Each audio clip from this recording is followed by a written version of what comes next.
I arrived in Austin in the mid-'80s, went down there for the university, and like a lot of people do here in Chattanooga now, they come here for rock climbing or hang gliding, and they fall in love with the city. Same thing happened to me in Austin, and coming to Chattanooga was a real opportunity to come to a place that had things that appeal to me, like outdoor recreation, a small, close-knit community that's focused on solving problems and building relationships, and that is moving forward, that is doing great things like changing the face of the city. So it's been a lot of similarities, and I'm thrilled to be part of the future of Chattanooga.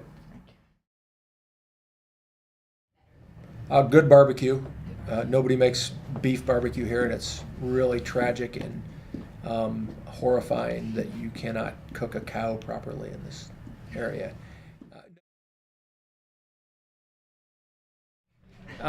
It's a long story, but I never intended to be an accountant. I intended to be a pilot, and it turns out you need perfect eyes for that. And when I could no longer be a pilot, I was looking for career options that would satisfy that public service desire. And I realized that you could become a federal agent, an FBI agent, with an accounting degree. And I studied accounting, and it turns out I did pretty well at it. And I got offered a number of jobs, and I got a great job with the world's largest public accounting firm. And I went to work for them for a few years, but something was missing, that service quotient, that ability to give back to a community. So I started looking around for things that would fulfill that desire to give back to a community, and municipal policing seemed like the perfect way to do that. And fast forward 3 decades, here I am. He is.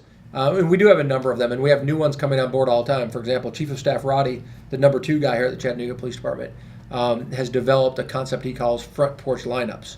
If you ever watch TV shows, you'll see that police officers have what's called a lineup or a show up, where they appear in front of their sergeant, like the old Hill Street Blues reruns, where they get their briefing for the day. Well, we do those in a squad room down the hall here. But Chief Roddy's idea is to take those lineups, those show ups, out to the community and have them in people's front yards and on their front porches, so that police officers can build relationships at the start of the day with the community they serve. So that's something we're just starting, but that's emblematic of what we really like to do, which is to be respectful and take our service to your home turf. So one of the things that I like to do is what we call the Chief's Community Walks. And once a month, we select a community, and myself, my senior staff, the district patrol officers and supervisors come out and we host a walk.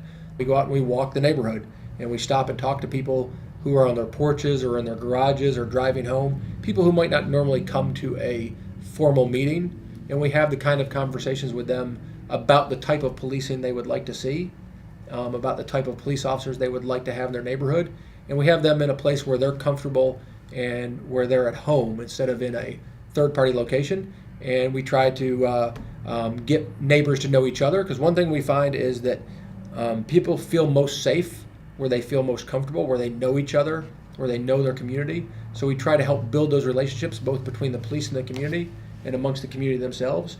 And then we lather, rinse, repeat. We take it to another community the next month, and another community the next month after that. So I think that when you build community, you increase capacity, and that makes life healthier and happier and more whole, and it's rewarding to see things develop. I think it's one of the reasons I've always enjoyed training and mentoring and leadership, is to see others and see groups achieve things that they didn't know they could.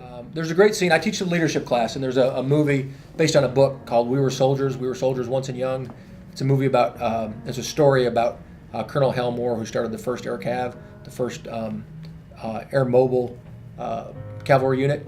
And there's a scene in there where they're fixing to deploy, you can tell I'm from Texas, fixing to, when they're about to deploy on their first air cavalry mission, and Colonel Moore comes to the chapel, and one of his young platoon commanders is sitting there kneeling, and Colonel Moore walks up to him and says, asks him how he's doing, and he turns to the colonel and he says, Colonel, and the platoon commander's just had a baby, and he says, Colonel, how do you reconcile being a warrior with being a father?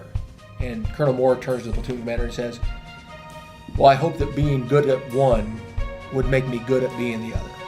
And the best advice I would give to somebody who wants to be in law enforcement, which can be an all-consuming profession, is to not neglect the other aspects of your life, to learn how to be a good friend to learn how to appreciate literature and art and other avocations, because they will make you better able to build those relationships that form the foundation of true community service.